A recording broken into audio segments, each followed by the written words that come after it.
My name is Rhonda Dzierzon. I live in West Jordan, Utah, and my story happens back in 2001. I lived with my husband then, and we had 3 children and 1 on the way. We lived in a house that had been converted into 2 apartments, and my landlord had taken the knob off of the water heater to adjust the temperature higher so that both apartments were getting enough hot water. I asked my then 7-year-old nephew to put some dishes away in the kitchen. He brought the footstool to the sink, and my 22-month-old son was scalded by the water in the kitchen sink. I called the paramedics, and he was rushed immediately to the emergency room. During our stay there, that happened at the beginning of the week, during our stay there at the hospital, DCFS was called, and on that Friday, although I had been with him the whole time, they went to court without my knowledge and said that my son was in need of immediate medical attention, and took custody of him. And so that afternoon, around 4 o'clock Friday, they came and kicked me out of the hospital. The next Monday, or that same Friday, the doctors had told DCFS caseworkers that the distribution of the burns indicated that they were accidental. They did not look like I had purposely scalded him. DCFS chose to ignore, Lorraine Ruiz and Corinne Allen specifically, chose to ignore that information from the doctors and continued with the case. That next Monday, they told the judge that they were still investigating, and they took custody of my other 2 children for sibling at risk. My kids were in custody for 5 months, and I was pregnant at the time, but I hid that information from them. And although I got my children back 5 months later, I still had to deal with in-home services, and this whole situation was so traumatizing and so it caused so much anxiety that I ended up on bed rest in the hospital for a week with preterm labor. My oldest son is now 17.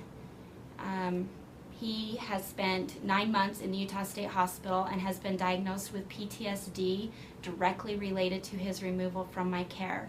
I did, in 2002, have an administrative hearing where my name was entirely cleared. However, because I was told that I could not get my children back without signing their stipulations, I signed them because they said, without these stipulations and you agreeing to them, we'll never give you your kids back.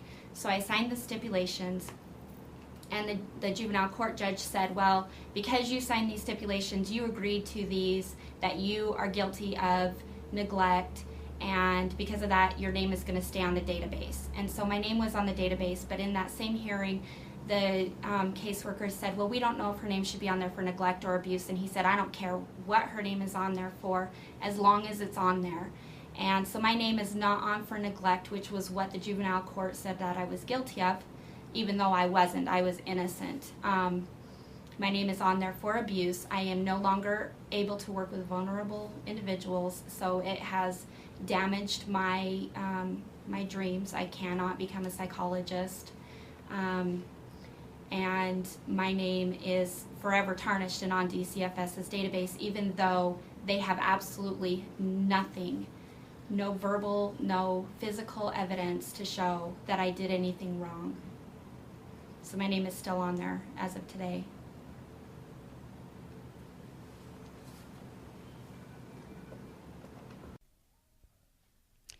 What I would like to see happen is I would like to see the funding structure for DCFS in all states changed.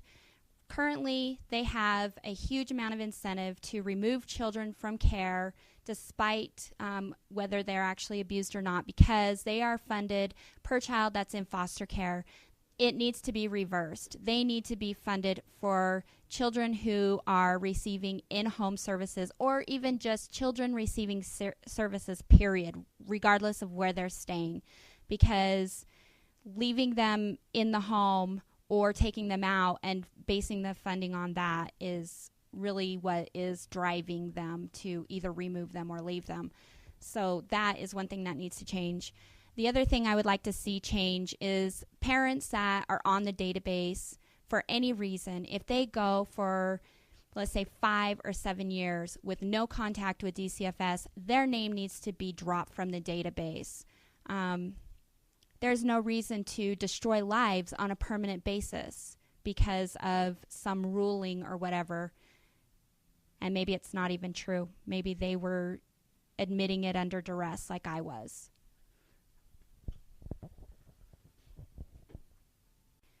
I'm here today with the hopes that my name can somehow be cleared.